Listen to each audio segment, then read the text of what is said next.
I don't know if you've experienced that, but looking at a social media content scheduler and just like staring at the screen, being like, and what do I do on Instagram? Yeah. Do I need to film a TikTok? I don't know what I'm supposed to do. Yeah. And then it's like a big blank slate, like of stuff to fill up. Yeah. An abyss. Like that's literally, I would have that time on my calendar and it'd be like this giant abyss that I would avoid like the plague. Yeah. And then I realized, hey, if I have a really great conversation, I would tell somebody about it. Yeah. It's that simple. And then out of that, telling somebody about it, I could be able to put 3 or 4 of my favorite quotes that came out of that podcast. And so by creating a marketing strategy that works for you, it all of a sudden feels effortless. Mm. And those systems then take 1.5 hours of my time, produces, I think it's 60 to 70 pieces of content I get out of that 1.5 hours. And I'm like, okay, that I can do. That is doable for me. So how do you make that so efficient? How do you make that magic happen? I use AI. So what I do is I take my transcript, I put it into ChatGPT, and I train my ChatGPT to be my personal assistant. You're listening to the Brave OT podcast with me, Carlin Nink. This podcast is all about empowering occupational therapists to step up, level up, blaze some trails, and maybe engage in a little conscious rebellion in service of our profession, our clients, our work, our businesses, and living our mission wholeheartedly. We are all about keeping it real, doing hard things, unhustling, being curious, exploring, growing through our challenges, and finding joy, fulfillment, and vitality as we do so. Really, we're OTing ourselves and each other.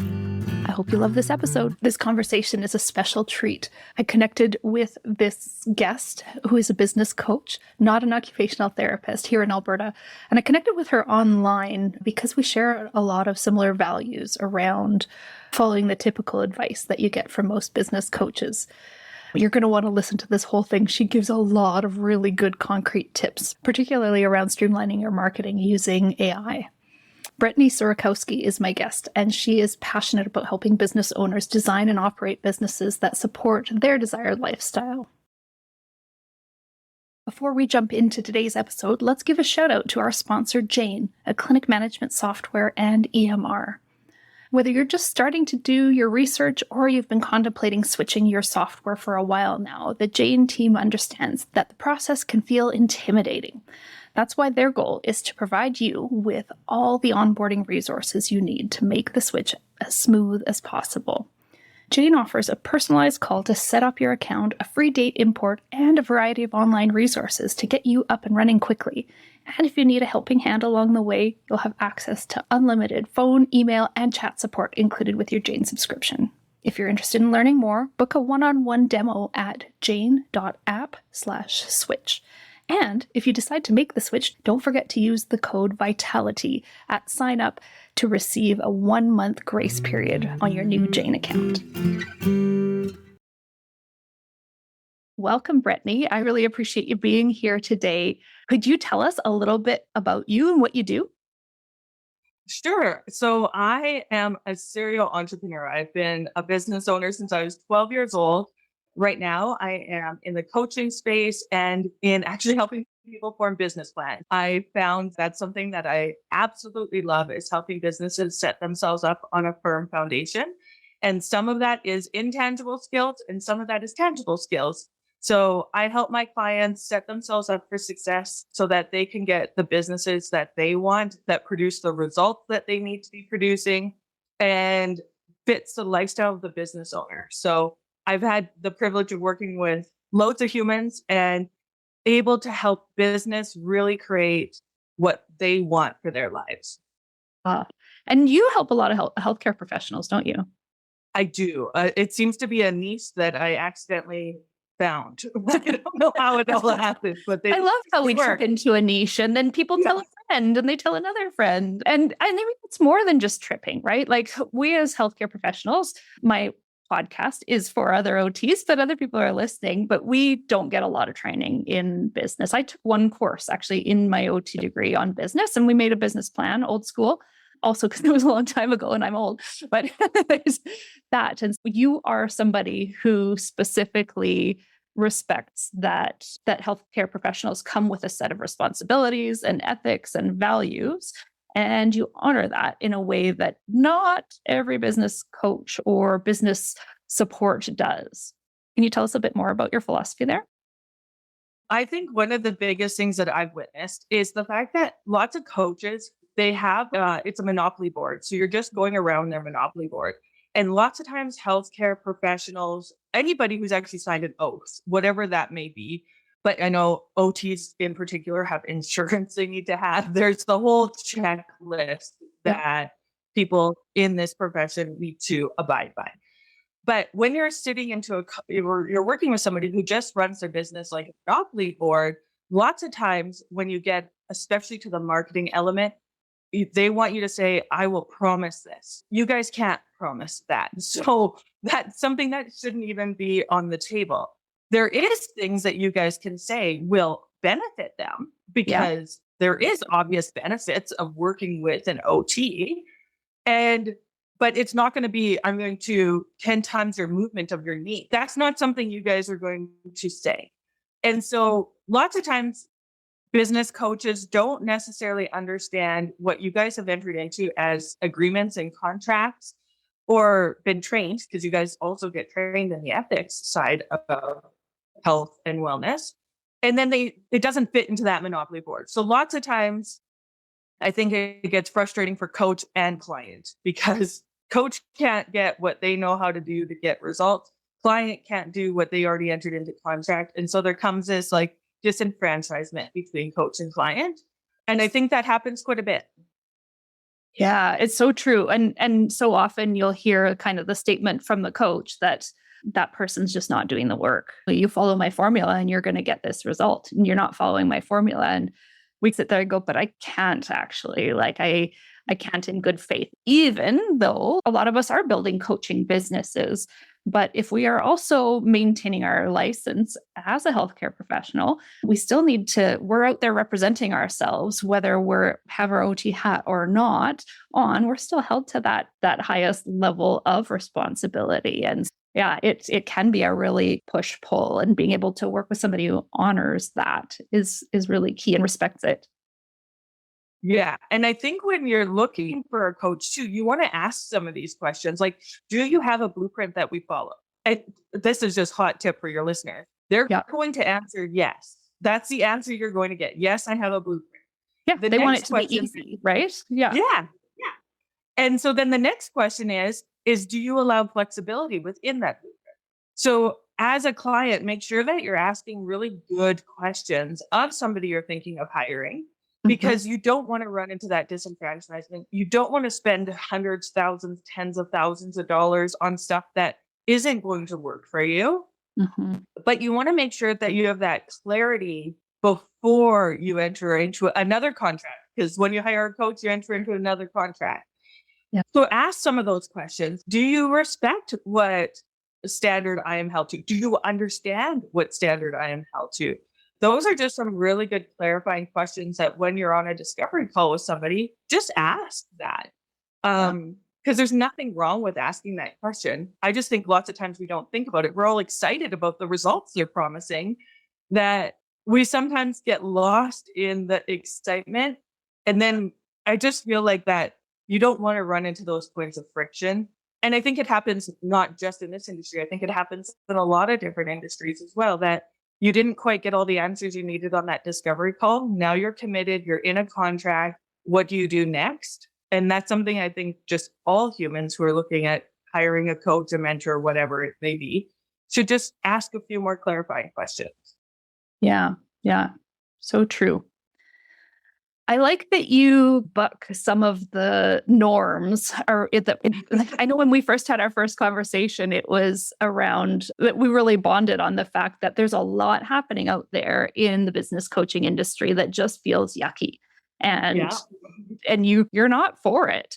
Can you think of any other little examples of things that you're resisting and not buying into? So one of the biggest things I think I resist is the fact that online is the only space to grow. I Mm. think there needs to be respect for the fact like belly to belly business is a very viable business. You don't have to have a program. You don't have to scale. You don't have to do any of those things. If your life is working for you, sweet. Grow in that sweet spot. Like, Yes. why scale? That's one of my biggest, will help you scale times 10. Why? So I have more employees, more expenses, Yeah. more responsibilities. No, thank you. That doesn't seem appealing to me.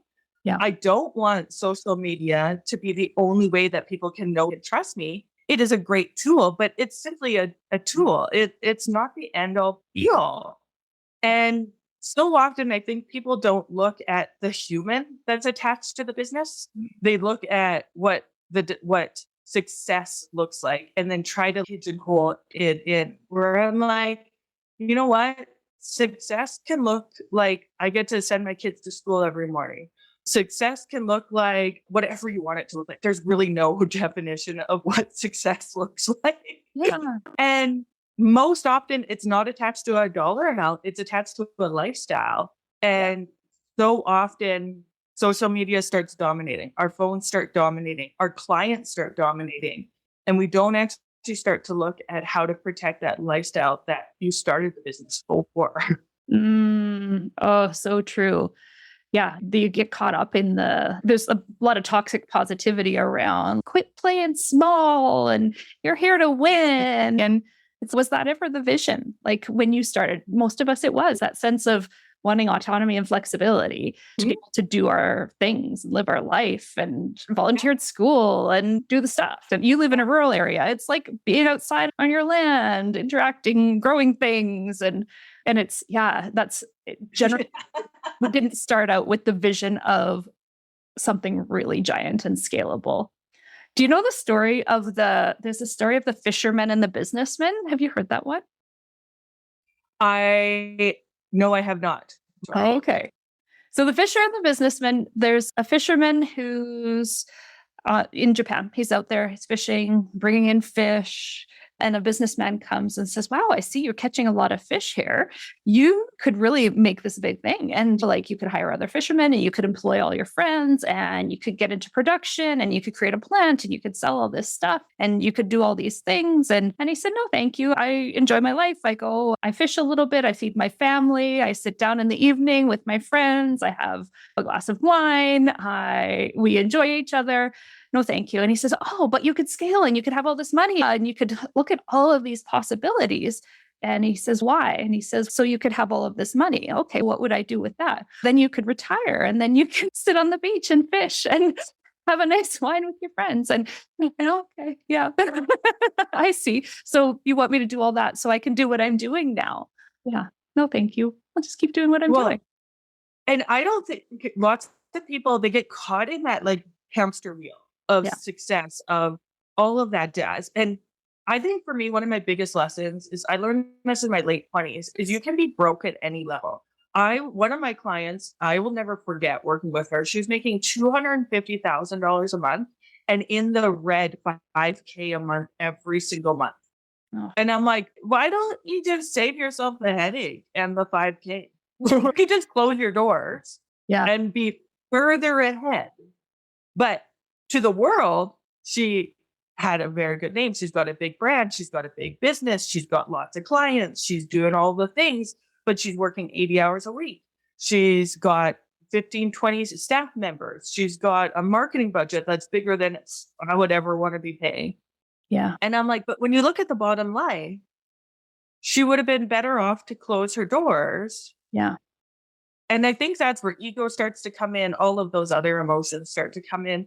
But I'm like, if we look at what the end result is, what do we actually want? I want to be a hippie that doesn't have to wear a bra. That's my whole goal in life. Like, I want to be able to make my own tinctures and grow my own food and grow my own meat. And so that's my life mission. And so it makes decisions very differently. If something's going to occupy 4 extra hours a week out of my time, that's a big decision because is it worth sacrificing those 4 hours with my kids? Is it worth sacrificing those 4 hours not investing into something that will produce long-term results? Does it mean that 4 hours could have a dollar amount attached to it? Absolutely. But is it worth the real cost of those 4 hours? And I think that's where lots of times people get lost. And what is the real cost that lady I was telling you about, the real cost is she lost 80 hours a week. She lost watching her kids grow up. She lost all of that bandwidth and stress of managing all of that team. Yeah. I'm like, for what end? And it doesn't really make sense when you could just make a different set of decisions that align with the lifestyle that you actually want to have. Yeah. And people often don't sit down to think about how they want their life to look and their business as part of that. And think about work-life balance. And it's that work is a part of life. It's not something to be weighed on either side and should come out equal. It's a sense of, I have this life and this is how I want to be living it. And this is the type of work I want to do. This is the impact I want to have on the world. This is the impact I want to have on my family. And some of that may be financial, but some of it may be just, earning enough to feel comfortable and not worry about money. That's often been my goal, is just to not be in a place of worrying about money and being able to do a bit of travel. Yeah. And I look at, that's one of my, another area I'm different. I don't believe in a work-life balance. Yeah. I believe that you should have a life you love. Yeah. And so work-life balance shouldn't exist if you're living a life that you love. And that language comes up everywhere. I'm working on my work-life balance. You're failing then. If that's your goal, you're failing, because you're now saying work is a higher priority. This could be blunt, but being a slave to the dollar is a higher priority than your quality of life, which is, if that's what you want, fine, but understand that's the choice you're making. Yeah. And make an educated choice. And that's something like my husband loves being an employee, loves it. Like, cool beans, you be an employee, it works for him, all of that jazz. But he understands the consequence that he's choosing. That's what meets his needs. That's what meets our family needs. And so it makes sense for him to go to work for 40 hours a week and come home. And but he also understands that's a decision. He's taking 40 hours a week away from our family, away from our kids, away from the farm. But on the other hand, we have also created that I'm home for those 40 hours. Yeah. So those are things where you actually have to make these educated decisions and step back from your life and decide whether or not that's a good fit or not. One thing I love about the OT profession is you guys are trained out of the box thinkers. It's so cool that you guys get trained to think outside of the box. Yeah. And so you guys get to look at, what do you want your life to look like? And you guys, just like you craft the solution for a client, you get to craft that lifestyle for yourselves. And you guys are trained in how to be creative. You guys are trained in how to be like, look, we did this and this, we could get this result. Or if we take this path, this is where we're going to end up. You guys have that skill set. Most people come into business without having that skill set. And so they're learning that along the way, where you guys are trained in that. So you guys already have a leg up in creative thinking and solution finding. And I think a lot of us come to the career knowing that's our strength and knowing that it's a place that it's embraced and it's an important part of things. And so I think that's pretty cool. I feel very seen. Thank you for that. I love it. Now, I also know that you have really great systems in place for your own business, and that's what you set up for others. Let's not fuss about spinning wheels and recreating and reinventing and doing over every time. And one thing that you really impressed me is you described, and I don't want you to give away all your secrets here, but at a high level, that sense of, okay, you've got a podcast and like here's a whole bunch of layers of stuff that can come out of that with a really consistent process. Do you care to share what that system might look like at a high level? Yeah. So this is one thing I think is that the world, if I have a nugget of information that could benefit your listeners, it's all on the table. This is something that I think I took 20 plus years in business to figure out the simplicity of marketing. I call it my engage framework, which is simply to find a function that works for you. So for me, my time is my greatest asset. So time to me is like a bank account. If I have time available, I have white space in my calendar, I'm doing good that day. That's how my indicators are. Yeah. For me. For you, you're going to have different indicators. But for me, white space on my calendar, I'm doing good that day. Yeah. And so when I figured out I do really well one-on-one, like people can know, trust me. I love having dialogue. I love having discussion. I love not agreeing on everything. Yeah. That's what I love. And so I was like, how can I do that in a way that I could duplicate it, leave all that white space on my calendar? And my daughter actually was like, we should do a TV show. And I was like, oh, that's a lot of time. Like, that's maybe not the thing. But then I was like, wait a second, I could take her idea. I could do podcasts. I could host my own podcast. I could be on other people's podcasts. And I call that my peak. So I spend 80% of my marketing time on podcasts, either recording my own podcast, being on other people's podcasts. Then out of those podcasts, I get them turned into transcriptions. And then those transcriptions turn into my newsletter. And then my newsletters get to serve all of my clients so that they get to know something new that I've learned, somebody new I found. It's so cool in the podcasting world. You get to meet all these cool humans. And so I get to share that with my community. So I get to be like, hey, these are cool people I met. Check out their podcasts, check out their products.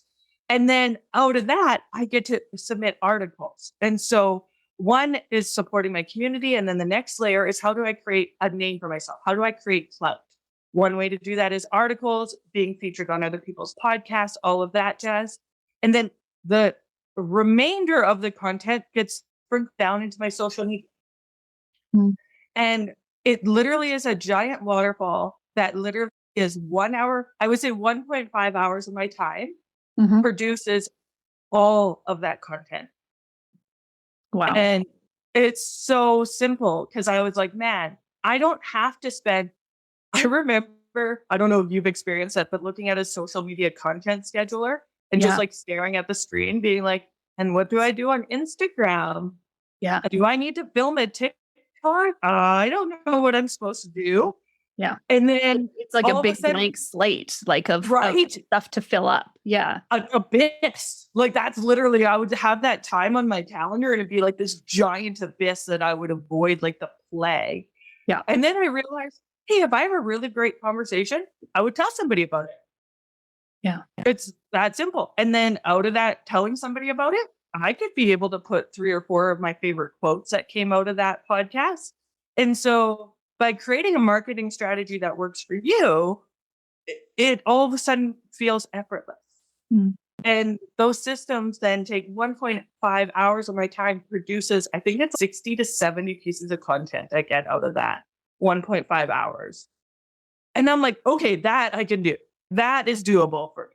Yeah. Sitting looking at that space of like content creation on my calendar, I would create like one Canva picture and be like, thanks, man. So how do you make that so efficient? Because I've had the intention to do that. And I'll do a podcast interview. I do it with a video recording and I put it into Descript. So I get the transcript, go through and edit that and use all the bells and whistles that helps me do that. Then it's easy to turn that into a YouTube video for sure.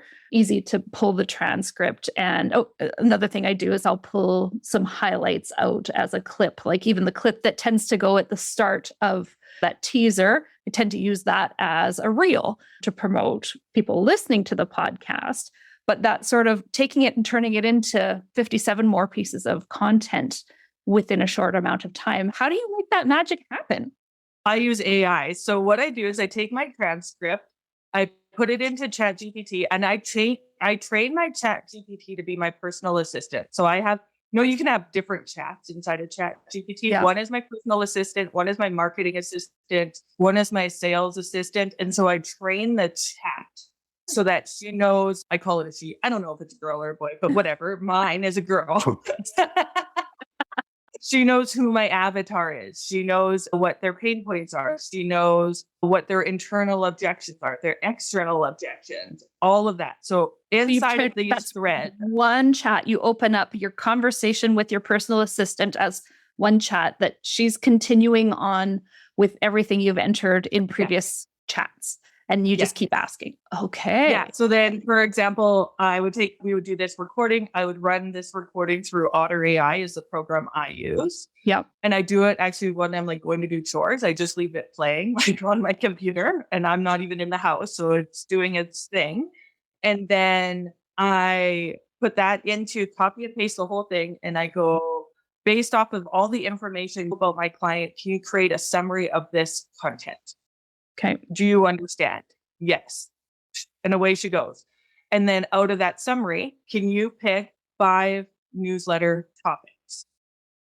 And then she'll go, now, can you expand on those 5 newsletter topics to 500 word, 1500 word, 2000 word articles? Cool. Off she goes. Now, can you summarize that into 5 motivational quotes? And so I make her work, but it's literally asking those questions. Yeah. But she knows who my avatar is. She knows, like, I'm just launching a new product right now where the avatar's pain points are like they've been burned by a lot of coaches. Ooh, that's And so, yeah, but that's a really deep pain point because it's attached to so much shame. Yeah. And so you're embarrassed. You spent all this money. There's just so much really deep rooted emotions with it. Yeah. But using AI, she continually goes back to make sure that those pain points are being talked to and the issue is being addressed. Because lots of times we talk to the pain point, but we don't actually address it. Yeah. And then after that, I asked her for all of those things. And then I bulk create in Canva. I literally just say, give me my 5 quotes. I copy paste the 5 quotes and then I bulk create in Canva. If you don't know how to bulk create in Canva, I highly suggest you Google that in YouTube because it will make your life way easier. Yep. And it's then a spreadsheet to bulk upload and it spills it out into a bunch of cards cool. Yeah. And you can do that for your Christmas cards, guys. You can do it for all the things. I bulk upload into Canva for everything. Like everybody gets customized Christmas cards from Canva. And I'm like, this is amazing. But those are the type of use the tools that are available to you, but you have to train the tool. So the efficiency comes out of knowing how to deal with AI, but then also knowing what my client needs. Like my client doesn't need 700 motivational quotes. Like you're doing great today. My client's over that. That's not what she wants to hear. My client wants to hear is, hey, you know what? We all face obstacles and you survived 100% of your worst days. Good job. Mm-hmm. That's what my client wants to hear. Yeah. And so leveraging those tools creates a really easy system. And then I use Go High Level as my CRM. So I can do all my social media scheduling in there, all my landing pages, everything is all in one space. Because I just like simple. I want my life to be simple. I want my food to be simple. And I want my business to be simple. You got a clear mission. Yeah, it's simple. It's very clean. I love it. Yeah. I did cluttery for too long and it just was too much energy. It is. It's exhausting and depleting and you feel like you're dropping balls all over the place because you can't fit it all together. And yeah. And I think one of the biggest lessons like our family went through is we moved from a 12,000 square foot house into a 2,400 square foot house. And when we did that, it was a really big challenge because we were living way like no human needs a 12,000 square foot house. Just straight up.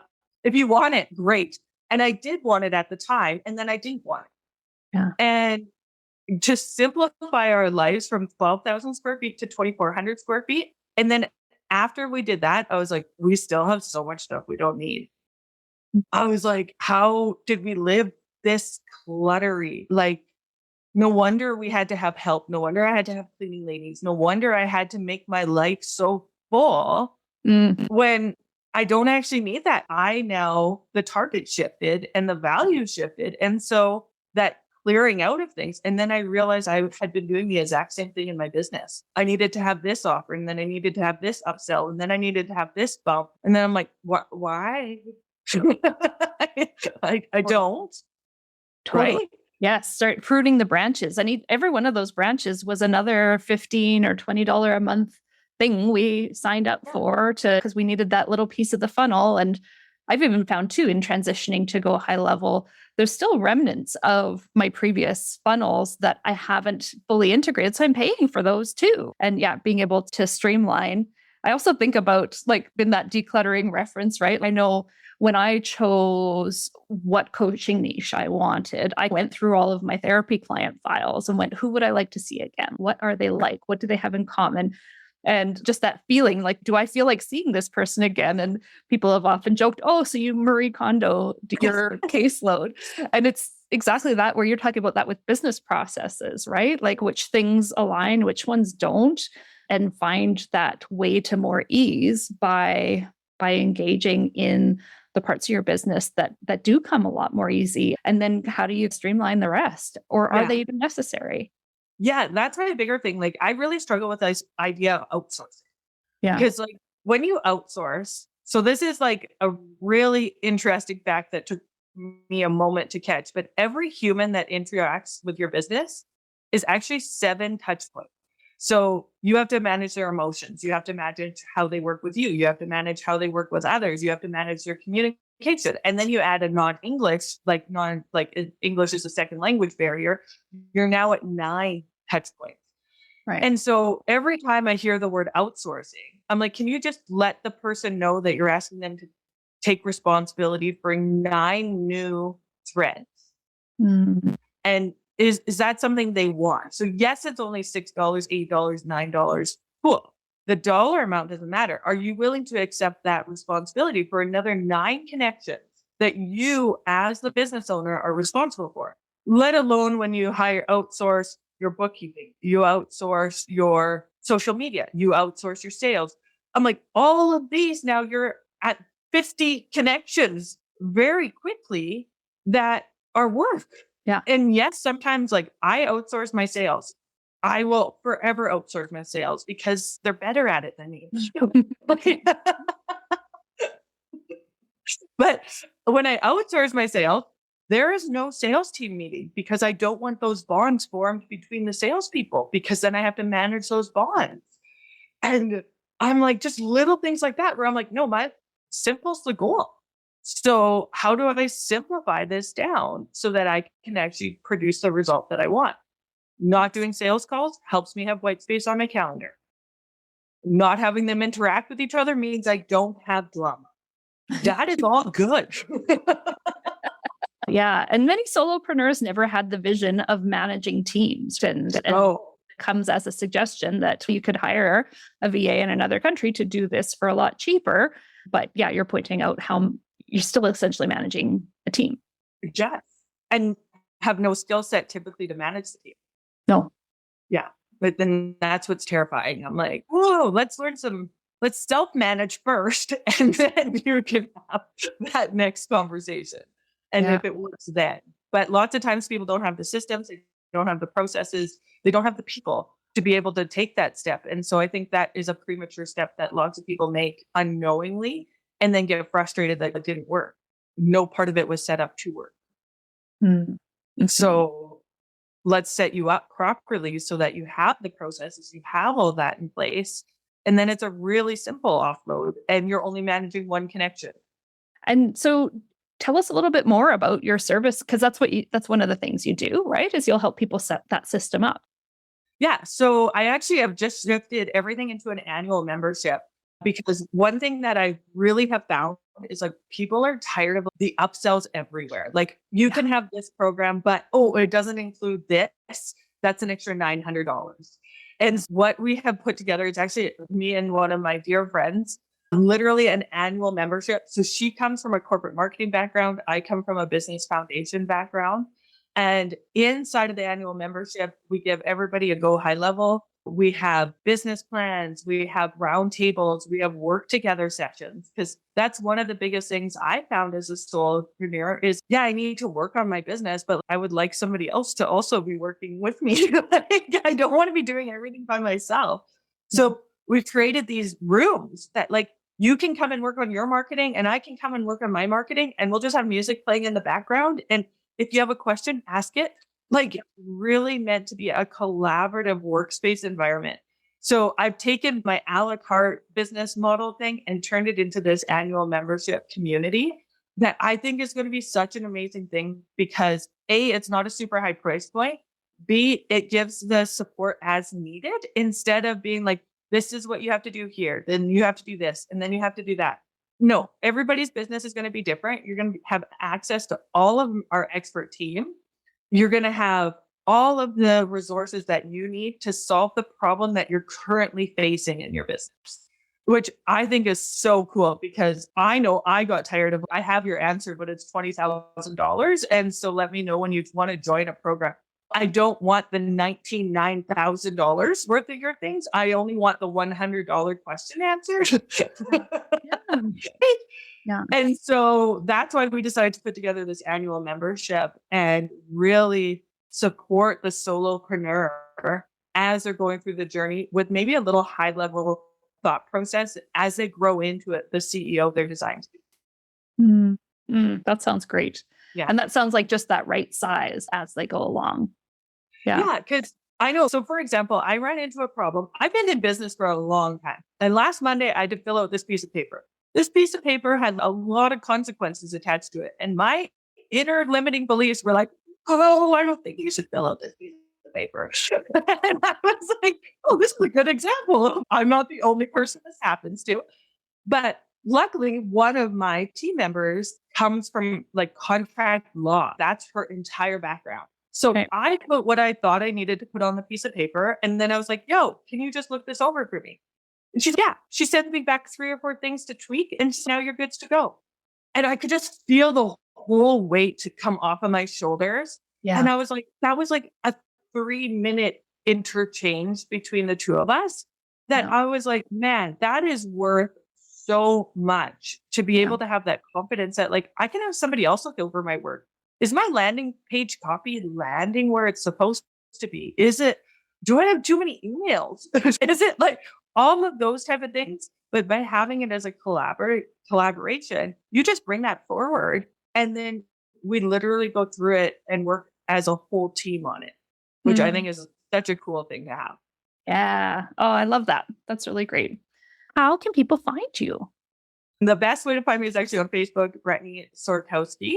I'll put links in the show notes for sure. Thank you so much. There's so many good nuggets, and I really appreciate how generous you are with the information. You just want to help. You don't hold back. And that comes from a place of confidence in what you have to provide, that you have enough, that work's coming your way, that you have a specialized expertise, that you can't solve everybody's problem in one conversation, but you're happy to give great value in that. And a lot of coaches advise not to do that. Don't relate in the conversation. And my favorite quote is, a rising tide raises all ships. And that to me is just, if I have a nugget that could benefit somebody, take it. Like, it is a privilege to be able to offer that. Yeah. Yeah. Thank you. I really appreciate you taking the time and being here. And I look forward to more conversations. Yes, it's going to be awesome. Wasn't that refreshing? I really enjoyed this conversation. I really enjoyed revisiting it after a few months. Since recording this episode, Brettany has launched a couple products. One is a brand new baby, and there are 2 others that I will link in the show notes, the Hive and the Link. It is spring at the time of this podcast release, and I am definitely in a spring cleaning simplification mode with my business. If you want to talk about what simplification might look like in your business, feel free to book a one-on-one consultation with me. I'll put a link in the comments. As always, be brave, OTs.